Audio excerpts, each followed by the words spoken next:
Have you ever studied the present perfect in English and thought, okay, I understand the rule, but nobody actually talks like this? Maybe your textbook says something like, you must use the present perfect for actions that happened at an unspecified time in the past, blah, blah, blah, blah. So the example sentence is something like, I have eaten lunch. And technically, that sentence is perfectly correct. But if you're in an office in New York and someone asks you, hey, do you want to grab lunch? Most people are not going to say, no, thank you, I have eaten lunch. They're going to say something like, no thanks, I already ate.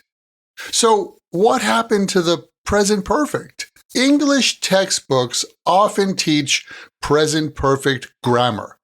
But in real conversations, Americans tend to use the simple past. And that's what today's podcast lesson is all about.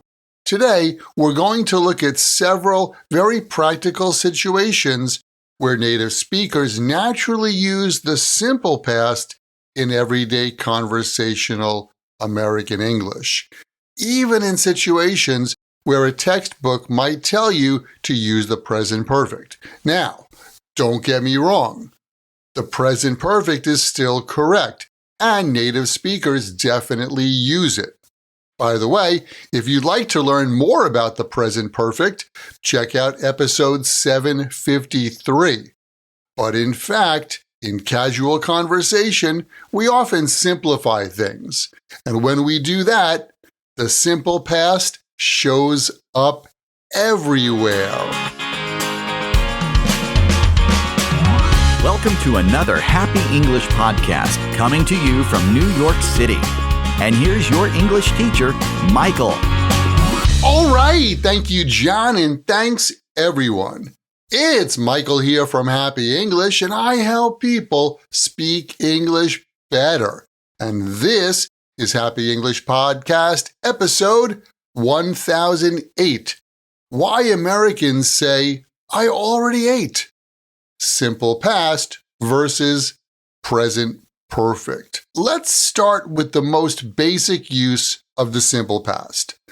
We use the simple past to talk about completed actions in the past, and we generally mention when the action happened. For example, imagine you're talking to a friend about your recent trip. You might say, hey, check this out. Last weekend I went to Seoul. We had a blast. Or maybe a coworker asks, hey, what did you do yesterday? You could say, oh, yesterday I had lunch with a client. Or maybe you're chatting with friends talking about the weekend. You know, last night we watched a really good movie. In situations like these, the action started in the past and finished in the past. And we often include a time expression like yesterday, last weekend, or last night. That's the classic textbook use of the simple past. But now, let's look at something more interesting. Another very common use of the simple past in conversational American English is with the word just. Imagine you walk into the office and someone is looking for the manager. You might say, oh, the boss just got back from the client's office and he wants to have a quick meeting. Or maybe a coworker asks if the report is ready to send to the client. You might reply, yeah, I just finished the report. I'm about to email it now. In more formal or textbook English, these sentences might use the present perfect, like the boss has just gotten back, or I have just finished the report. But in everyday American conversation, most people say, the boss just got back, or I just finished it. It's shorter, faster, and very natural. Another situation where the simple past appears all the time in conversation is with the word already. Imagine your friend says, hey, I'm going to grab lunch. Do you want anything? You could reply, "Oh, no thanks, I already ate." Or maybe your coworker asks, "Did you send that email to the client?" You could answer, "Yeah, I already sent it." Here's another example. A friend might ask, "Hey, did you watch that new show on Netflix?" And you might say, "Oh yeah, I already saw it. It was great." Now again, in textbook grammar, you'll often see these sentences using already with the present perfect, like "I've already eaten" or "I've already sent it." Those are also correct.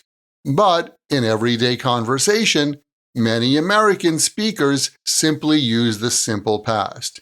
In fact, if your friend invites you to grab lunch and you reply with, "Oh, no thanks, I have already eaten," it might sound a little bit formal, almost like you're a character in a British TV drama. And here's one more interesting situation that happens in American English. Sometimes we use the simple past with the word yet, especially in negative sentences. Imagine you're waiting for a friend to arrive at the hotel. You might say, "Jenny should have arrived 2 hours ago, but she didn't call yet." Or maybe you're waiting for an email from the client. You check your inbox and say, "I looked again, but he didn't reply yet." Now again, if you check a grammar book, you'll probably see the present perfect tense used here, like "she hasn't called yet," "he hasn't replied yet." Those forms are absolutely correct. But in casual American conversation, many speakers naturally use the simple past instead. So let's recap. In everyday conversational American English, the simple past shows up in several practical situations. First, we use the simple past to talk about completed past actions with a time expression. "Last weekend, I went to Seoul." Second, we often use the simple past with just, like "I just finished the report." Next, we commonly use the simple past with already, like "I already ate" or "I already sent it." Fourth, we sometimes use the simple past with yet.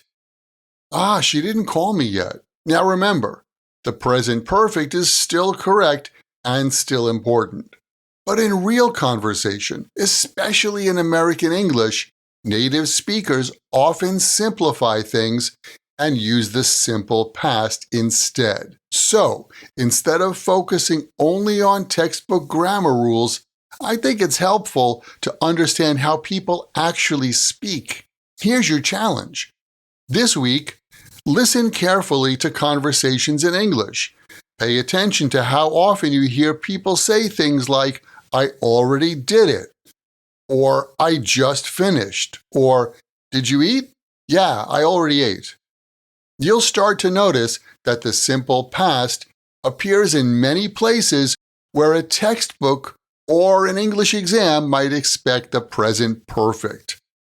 And keep in mind, the best way to remember English like this, and any other word or phrase in English, is to take that word or phrase, write it in a sentence that's true for you or true in your world, and then memorize your sentences. And remember, learning another language is not easy, but it's not impossible.